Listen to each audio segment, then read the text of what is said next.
पर है। सोने की कीमत सुनकर लोगों की होश फक्ता हो रही है। 24 कैरेट वाला सोना 87,000 के पार पहुंच गया है, जबकि 22 कैरेट सोने की कीमत भी उच्च स्तर पर है। लोग चर्चा कर रहे हैं कि क्या 10 ग्राम सोने की कीमत 1 लाख हो जाएगी। सोने की बढ़ी हुई कीमतों के बीच लोग खरीदारी तो कर रहे हैं, लेकिन संभल कर। ये रिपोर्ट देखिए।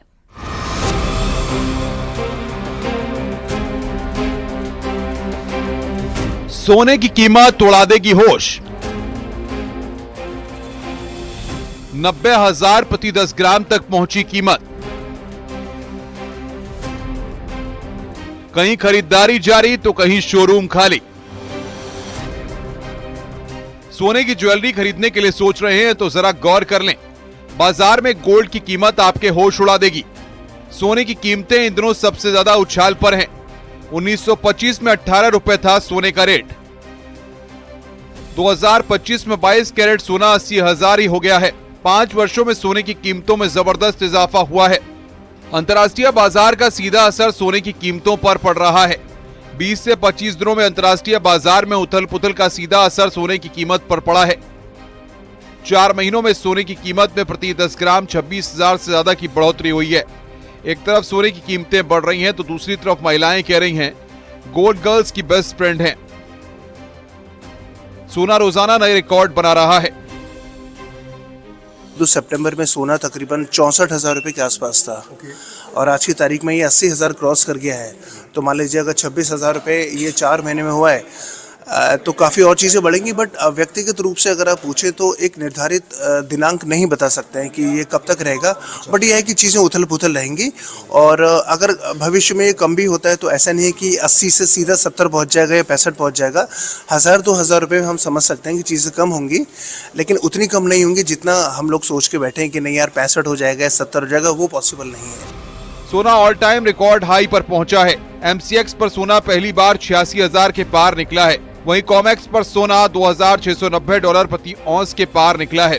यूएस में सोने का स्पॉट भाव $2,920 प्रति औंस से ऊपर नजर आ रहा है। बता दें कि सोने के दाम एक महीने में 9% से ज्यादा चढ़े हैं। सराफा कारोबारियों के मुताबिक ट्रंप ने स्टील एल्युमिनियम के इंपोर्ट पर टैरिफ लगाया है। इंपोर्टर को 25% का अतिरिक्त टैरिफ देना होगा।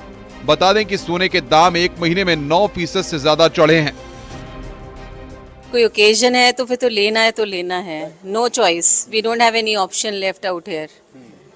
But if you ask about free choice कि लेना है तो ऑब्वियसली जब प्राइस कम होगा then we'll be walking into the shops to buy it. जैसे मैडम ने बताया, अगर हमें 2 चीज़ खरीदनी है तो अब 1 खरीदते हैं, तो क्वांटिटी कम कर दी है, नंबर ऑफ ज्वेलरी कम कर दी है, क्योंकि खर्चा तो हमें उतना ही करना है।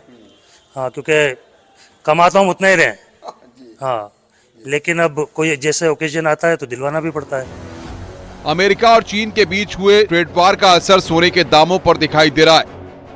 गोरखपुर में सोना 90,000 रुपए प्रति 10 ग्राम बिक रहा है, जबकि 1 जनवरी को इसका रेट 80,000 था। पिछले एक सप्ताह की बात करें तो करीब 2,500 रुपए की बढ़ोतरी सोने के दाम में हुई है। कारोबारियों का कहना है कि जिस तरीके से ट्रेड वार चल रहा है, बहुत जल्द सोना 1 लाख के दाम को पार कर जाएगा। सोने की कीमतों ने लोगों का बजट बिगाड़ दिया है। दिल्ली NCR में तो ज्वेलरी शॉप आदि खाली नजर आई। यहाँ 10 ग्राम 24 कैरेट गोल्ड की कीमत 88,000 रुपए है, जबकि 10 फरवरी को यह 87,210 थी। वहीं 10 ग्राम 22 कैरेट गोल्ड की कीमत 80,000 रुपए है। तो आप देख सकते हैं कि यहाँ पर जो शॉप है वो खाली है और जो लोग यहाँ पर लेने आए थे उनका साफ कहना है कि बजट के चलते वो एक मंगलसूत्र लेने आए थे वो भी नहीं ले पाएंगे और अभी ये माना जा रहा है कि इसी तरीके से जो प्राइस है वो हाइक होते रहेंगे। लखनऊ में भी सोने के दाम में रिकॉर्ड तोड़ बढ़ोतरी देखने को मिल रही है। यहाँ सोना 88,000 रुपए प्रति 10 ग्राम तक बिक रहा है। एक महीने में सोने की कीमतों में करीब 10% की बढ़ोतरी हो गई है। हालांकि बढ़ोतरी के बावजूद लखनऊ में सोने की खरीद पर कोई फर्क नहीं पड़ा है। लोग सामान्य दिनों की तरह ही अभी भी सोना खरीद रहे हैं। बहुत सारे जो इंस्टीट्यूशनल इन्वेस्टर्स जो हैं वो सोने को जो है ना ज़्यादा सेफ देखते हुए उसमें जो है ना इन्वेस्ट कर रहे हैं। बहुत सारे देशों के जो सेंट्रल बैंक हैं, जैसे भारत का है, चाइना का है, रशिया का है, कजाकिस्तान का है, US का है, ब्राज़ील है, इन सब लोगों ने भी जो है ना बहुत भारी मात्रा में टनों में जो है ना ये सोना खरीदा है। और बहुत सारी करेंसीज भी जो है अब जो है ना अपने आप को स्ट्रेंथन करने के लिए जो है मजबूत करने के लिए सोने में जो है ना अपना जो है निवेश को जो है ना बढ़ा रहे हैं, जिसकी वजह से सोना नई ऊंचाइयां पकड़ रहा है। सोने की कीमतें इन दिनों उच्चतम स्तर पर हैं। कोई अमेरिकी सरकार की नई पॉलिसी को वजह बता रहा है तो किसी के पास कुछ और तर्क है। बहरहाल बाजार में सभी की नजर सोने की कीमतों पर है। कोई खरीदारी के लिए कीमत घटने का इंतजार कर रहा है तो कोई अंतर्राष्ट्रीय बाजार पर टकटकी लगाए है। Bureau report, news 18।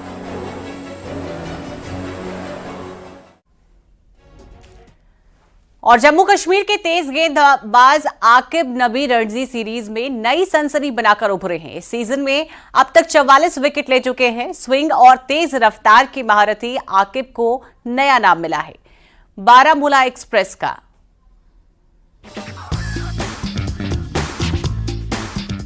क्रिकेट की पिच इस गेंदबाज का राज। बारामूला एक्सप्रेस का कमाल, 8 मैच 14 पारी 43 विकेट किए नाम।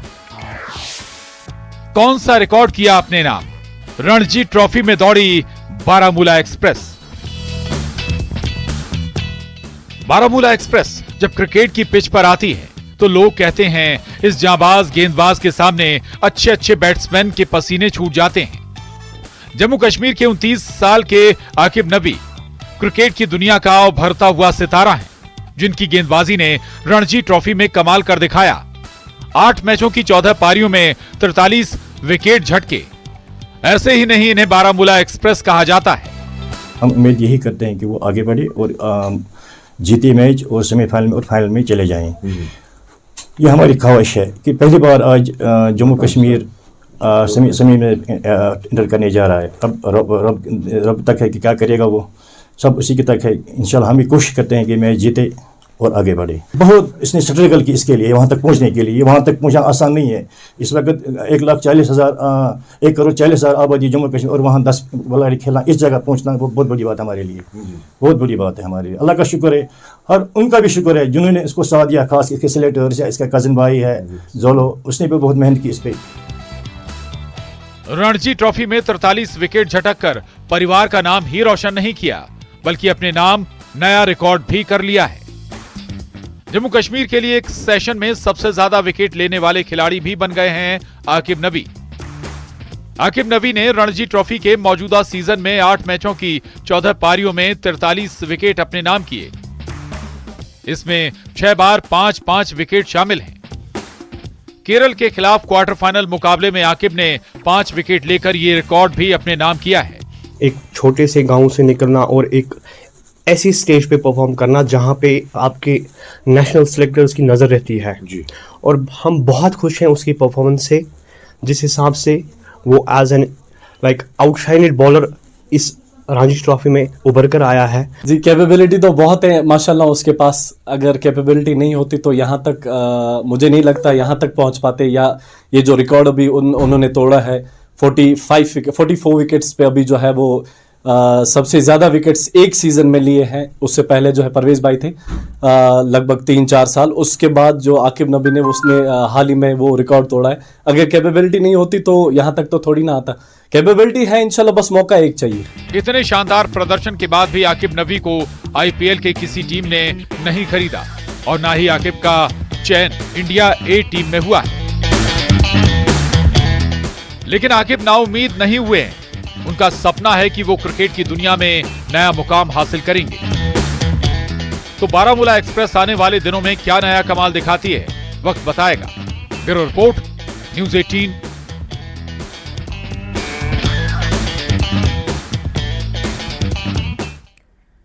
एक्ट्रेस राखी सावंत की शादी की चर्चा सोशल मीडिया पर जोरों से हो रही है। राखी के नए नए वीडियो वायरल हो रहे हैं। राखी ने पिछले दिनों पाकिस्तान में शादी का ऐलान किया था। उन्हें पाकिस्तानी मौलवी की तरफ से निकाह का प्रपोजल भी मिला था, लेकिन राखी ने मौलवी को अभी तक जवाब नहीं दिया है, जिसके बाद मौलवी ने राखी को 3 दिन का अल्टीमेटम दिया है।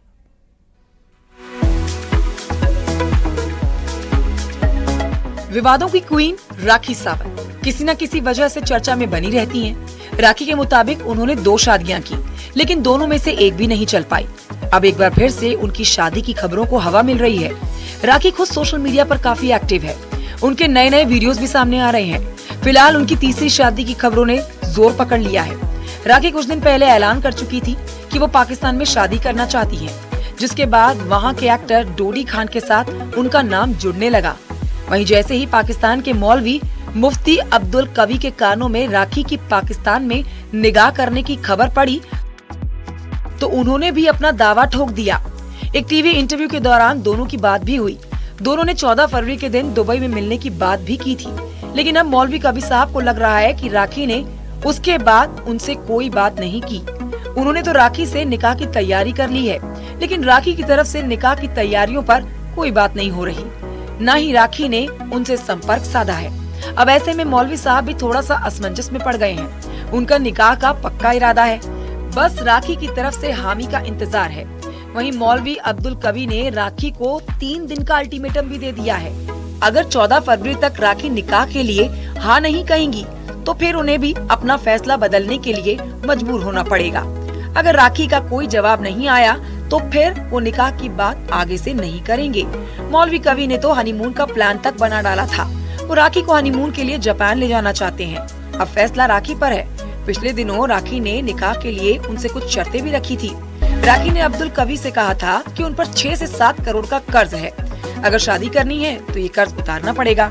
राखी की इस बात को सुनकर मौलवी चकराए नहीं, बल्कि उन्होंने तो हामी भी भर दी थी। मौलवी ने अपनी उम्र 58 साल बताई थी और ये भी बताया था कि वो परनाना बन चुके हैं, लेकिन उन्हें राखी से निकाह करने में कोई समस्या नहीं है। इतना ही नहीं, उन्होंने राखी से ये भी कहा कि अगर वो उनसे मुलाकात करेंगी तो उनकी दीवानी हो जाएंगी। वही राखी ने मौलवी साहब से कहा था कि वो उन्हें अच्छी तरह से जान लेना चाहती है। उन्होंने मौलवी साहब से उनके लव अफेयर्स के बारे में पूछा। मौलवी ने बताया कि उन्होंने एक शादी की है और उनके बारे में जितनी भी शादी की बातें चल रही हैं ना, वो पूरी तरह से गलत हैं। मौलवी अब्दुल कवी ने अपनी उम्र 58 साल बताई। इसके बाद मौलवी ने राखी को 20 फरवरी के बाद दुबई में मुलाकात के लिए बोला था, लेकिन राखी चाहती थी कि मौलाना उनसे वैलेंटाइन डे यानी कि 14 फरवरी को मुलाकात करें। अब मौलवी साहब राखी के फोन का इंतजार कर रहे हैं, लेकिन राखी की तरफ से उन्हें अभी तक कोई संतोषजनक जवाब नहीं मिला है। पिछले दिनों राखी ने कहा था कि वो पाकिस्तान जा रही हैं और वहां जाकर शादी रचाएंगी। राखी ने बताया था कि वो पाकिस्तान के एक्टर डोडी खान से शादी रचाएंगी, लेकिन इस पर भी अभी तक बात आगे नहीं बढ़ी है। फिलहाल मौलवी मुफ्ती अब्दुल कवी राखी की हाँ का बेसब्री से इंतजार कर रहे हैं। मुफ्ती जहां सीरियस नजर आ रहे हैं, तो वहीं राखी ने उन्हें कुछ भी नहीं बताया है। ये राखी का नया पब्लिसिटी स्टंट भी हो सकता है, क्योंकि वो लाइमलाइट में रहने में माहिर है। Bureau report, news 18।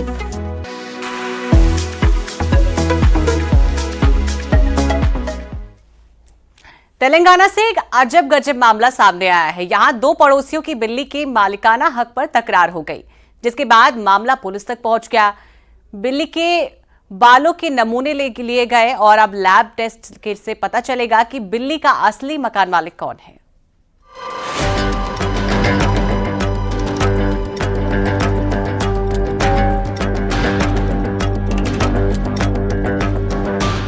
तेलंगाना के नलगोंडा शहर का ये मामला है। जब ये केस पुलिस के पास पहुंचा तो वो भी चकरा गई। मीरबाग कॉलोनी में पुष्पलता और अशरफ एक दूसरे के पड़ोस में रहते हैं। पुष्पलता ने पुलिस को बताया कि करीब 1 साल पहले उन्होंने सफेद बिल्ली का बच्चा गोद लिया था और उसका नाम शफी रखा था। ये बिल्ली पिछले साल जून में लापता हो गई। उसके बाद उनके परिवार ने बिल्ली की काफी खोजबीन की, लेकिन बिल्ली का कोई पता नहीं चल पाया। हाल ही में बिल्ली की तरह दिखने वाली एक दूसरी भूरी बिल्ली उनके पड़ोसी के घर में देखी गई। जब पुष्पलता के परिवार ने ये बिल्ली देखी तो उन्हें लगा कि यह उनकी खोई हुई बिल्ली है। पुष्पलता ने पिछले हफ्ते बिल्ली को पकड़ लिया और अपने घर ले आई। उनके पड़ोसी अशरफ को ये पता चला तो विवाद खड़ा हो गया। अशरफ ने कहा कि पुष्पलता उसकी बिल्ली ले गई है। वहीं पुष्पलता ने आरोप लगाया कि अशरफ ने उनकी बिल्ली को पकड़कर दूसरा कलर कर दिया है।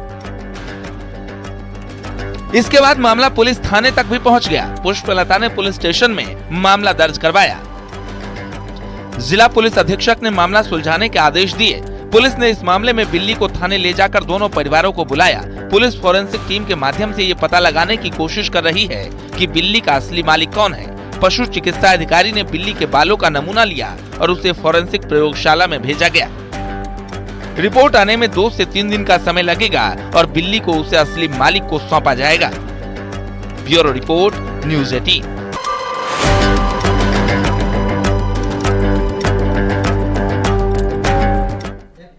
महाकुंभ में आस्था की डुबकी लगाने के लिए देश ही नहीं बल्कि विदेशों से भी श्रद्धालु पहुंच रहे हैं। जर्मनी से पहली बार भारत आए इंजीनियर दंपत्ति से बात की हमारे संवाददाता अमित गंजू ने। इस महाकुंभ में देश के कोने कोने से श्रद्धालु आस्था की डुबकी लगाने के लिए पहुंच रहे हैं। क्या देश और क्या विदेश। और ऐसे ही एक जर्मनी के दंपत्ति यहां पहुंचे हैं जिन्होंने अपने जहन में रखा था कि ये आस्था की डुबकी लगाएंगे और आज ही के दिन लगाएंगे माघी पूर्णिमा का। आइए उनसे बात करते हैं। Sir, where exactly you are from? I am from Germany, near the city Köln. Okay. What is your first reaction after seeing this Mahakumbh? I'm very deeply touched in my heart and very thankful for the people that create this very special event here. Okay. Is it first trip to Kumbh? The Kumbh Mela is the first time and I wanted to see it in my lifetime. You want to see in a lifetime. What is if you find something here? What is something very different?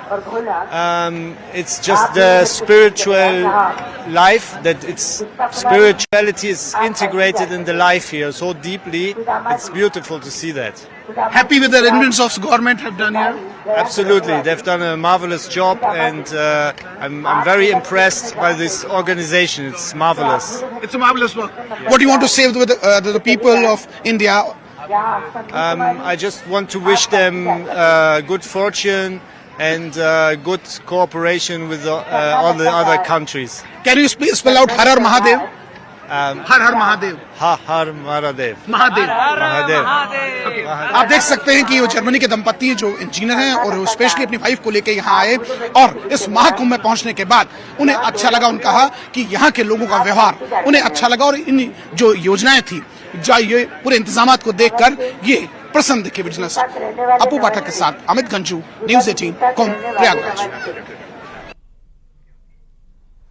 Mahakumbh में नेपाल से आए 10 लोगों की team ने माघी पूर्णिमा पर आस्था की डुबकी लगाई। नेपाली श्रद्धालुओं से बात की हमारे संवाददाता अमित कंचू ने।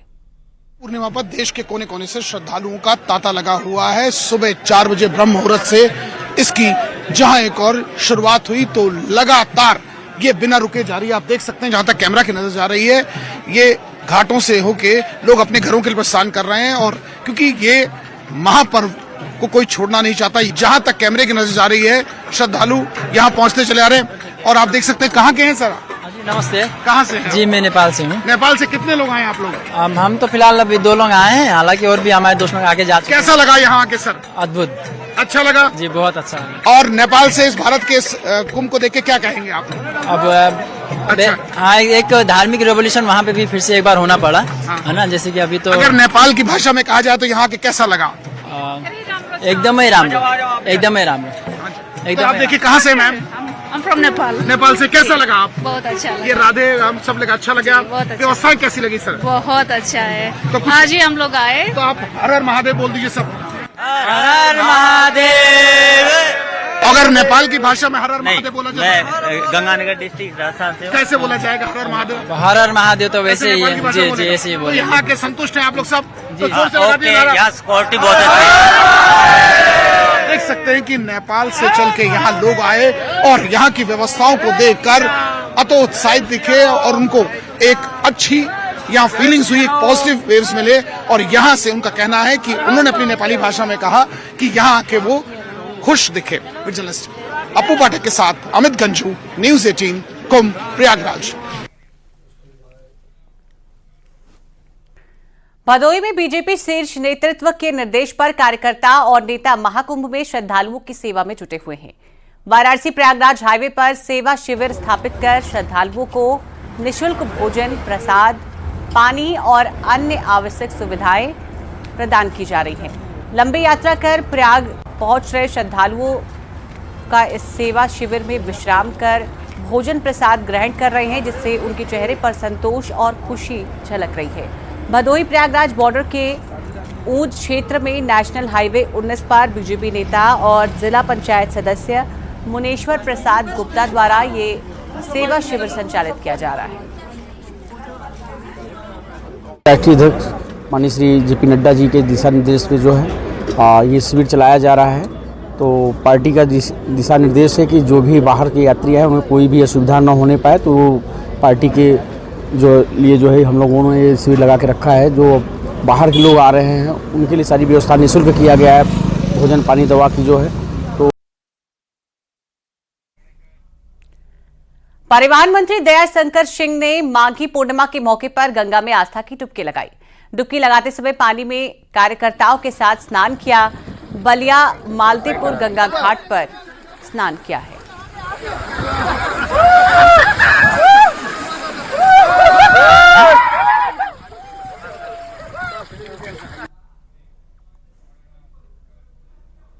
और यहां वक्त है एक बहुत ही छोटे से ब्रेक का। खबरों का सिलसिला लगातार जारी है।